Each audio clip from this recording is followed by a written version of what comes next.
When I learned that River Phoenix had passed away on the Sunset Strip outside of the Viper Room, I felt like I was punched in the gut.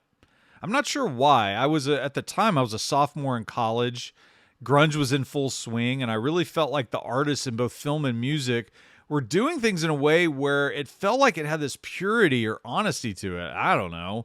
For some reason, I just felt like River Phoenix was a part of that, and when he passed away, I grieved it. I obviously enjoyed his work, and I especially loved his work as a young Indiana Jones, but I was really blown away by him in Stand By Me. And recently I sat down and I re-watched a film called Running on Empty.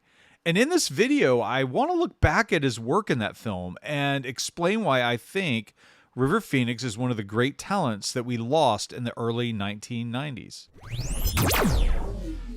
Running on Empty is a pretty compelling movie. It tells the story of Arthur and Annie Pope, who, when they were much younger, during the Vietnam War era, bombed a napalm lab. And in that bombing, they didn't think anyone was going to be there, but that bombing, there was someone there, and that person was severely injured. Now the couple and their two sons are on the run. They're ready at a moment's notice to move if they sense the feds. But what happens when your sons grow up? And what point do you let them go? This film really deals with how River Phoenix's character Danny Pope deals with the constant change of being on the run, along with his own battle with his love for his family and his desire to break free and be his own person, to be a musician. There's a wonderful tension in that dilemma, and River Phoenix is captivating as an actor as he navigates these different feelings. Phoenix is a rare talent. One of the things I noticed on my rewatch was how he is able to have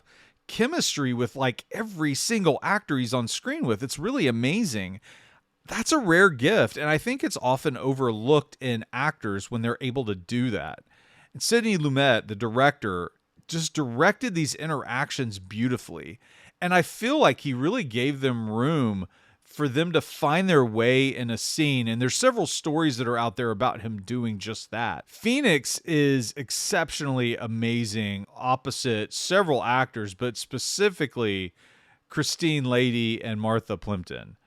There is a moment with Lady, who plays Danny's mom, where Phoenix is able to convey care and concern for his mom that had an honesty to it that I just marvel at. It's funny when you watch a scene like that. I totally believe that was a mother and her son. But River Phoenix really shines in two other situations: when he's alone and when he's with Martha Plimpton's Lorna. When Phoenix is alone, I was taken with how well he conveyed his fierce desire for independence, his introspections, but also the recognition of the reality that he's trapped. And he did all that when he's alone on screen. Martha Plimpton brought something out of Phoenix that when they were together, it was simultaneously fun, but then it was awkward and passionate.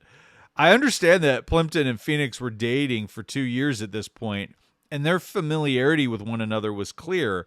And in some ways, I think it was a real benefit to the film. I really believe they cared for one another. The scene when Phoenix reveals his identity is heartbreaking and feels totally honest. I do want to circle back around to Danny's parents, played by Judd Hirsch and Christine Lady.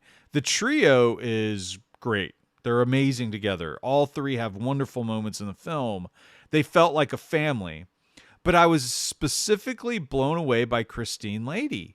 She was dynamite in this movie, and as a parent, I found her performance to get to places that seemed to me to be as real as you can get. She deserved an Oscar nomination. She was so good. She didn't get it. It was a loaded field, and you could go look up the 1989 Academy Award list because it's kind of amazing. As the film closes, River Phoenix has two scenes that I'm amazed by. First, his breakup with Lorna is gut-wrenching. I loved how close Lumet, the director, puts the camera. It makes the breaking up feel so much more devastating and personal, and it's a subtle touch by the DP and the director. And the scene where Danny is left, like the final scene of the movie where he's left, is both heartbreaking, it's immediate, and frankly, it's freeing. And I tell you what, it's an amazing bit of writing where you can feel free and heartbroken at the same time. And River Phoenix plays it so well. It's a testament to his talent and how he pulled off the final shots of the film. This year marks the 30th anniversary of River Phoenix's death. To honor his talent and gifts to us as an audience, I encourage you to take a moment and watch Running on Empty. It is greatly worth your time.